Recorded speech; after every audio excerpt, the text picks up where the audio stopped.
base on that a little bit. The idea that dyslexia is a family issue. Can you explain that a little bit for people that may not understand that? And what is the familial connection with dyslexia? Yeah, well, dyslexia is a genetic, it's the way your brain develops. And as you know, we all have different DNA, and families, of course, share all that DNA. And all the wonderful things that come along with that, there's also some things that can cause some struggle. And basically, the brain in a dyslexic is not wired to efficiently read and spell. It's wired to do something else. I mean, it could be anything else. But when you process reading, it's not processing it effectively.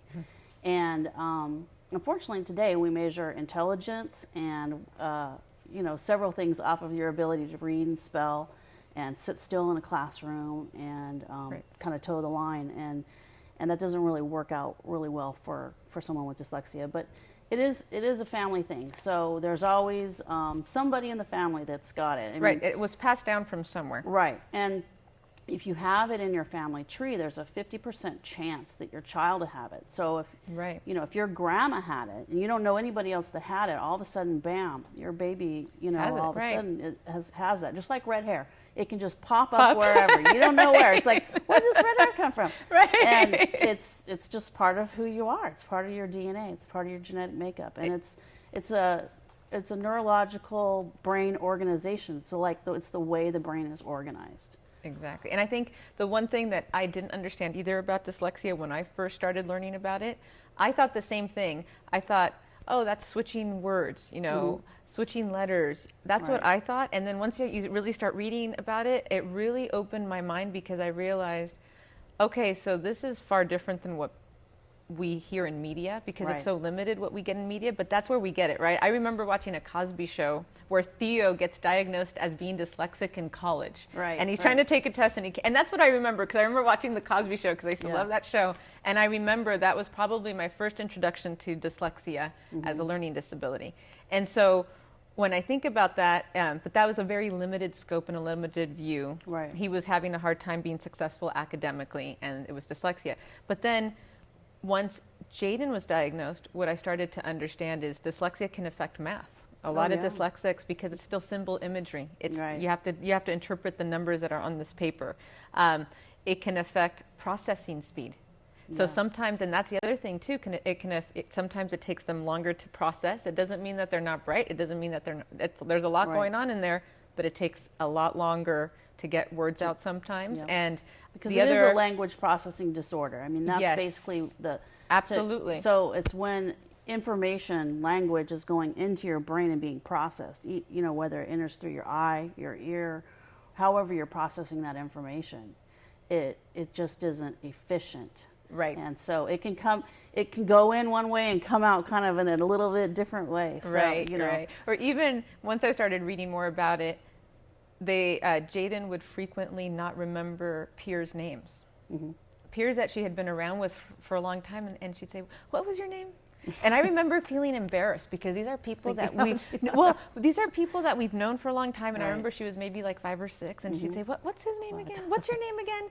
And I'm thinking, you've only known this kid since you were born, or something. And she'd say, "What's your name again?" And it was very awkward as parents. And I know both my husband and I had that moment where you're like, you should know what their name is. And but because of that, the other common characteristic that I'd like to point out is that people oftentimes confuse dyslexia with lack of attention, not focusing. Because I thought that for a second too. Is she not focused? Are you not listening to me? Especially when they're giving you certain responses that may not, especially when they're younger. As they get older, I've noticed that they start to flourish and everything. I noticed that with her. But when they're little, they don't pull it off as good. They don't. And you start to wonder, wait a minute, are they, what's going on? And so, because the way I think we get tricked is that they are so smart. Yeah, it's an unexpected issue. And you see them do things that a child that age many times doesn't do. Like I know with Jaden, she was 18 months old, and I remember one of our friends, she took this thing apart, this thing in the garage, and put it all back together at a very, very young age. And I remember our friend was just amazed at someone that young. And I thought that is kind of wild. Yes. And they really are amazing with spatial awareness. And she's always been like really amazing with Legos and building and just things that there's no, when you think about intelligence or ability, you think, oh, that they're fine. So it almost Right. kind of sneaks up on you Yeah. because you're really not expecting It's those unexpected two to go disability. hand in hand. No, That's absolutely. absolutely unexpected.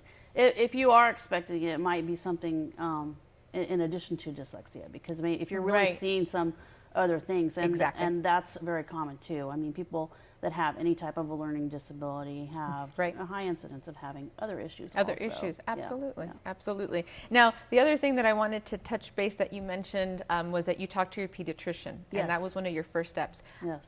I know that I did the same thing, and I mentioned it to my pediatrician as well, that Jaden wasn't reading at grade level, and that she, with Jaden, she would get to a certain level, but it seemed like we would plateau there. Mm-hmm. It would be hard to get out of those levels, and we're actually still at that place now, even though she's in 5th grade. Right. We're still, 1st, 2nd grade, and we're starting to get better now that we've started a reading program as well with her. Mm-hmm. But that there's always that plateau.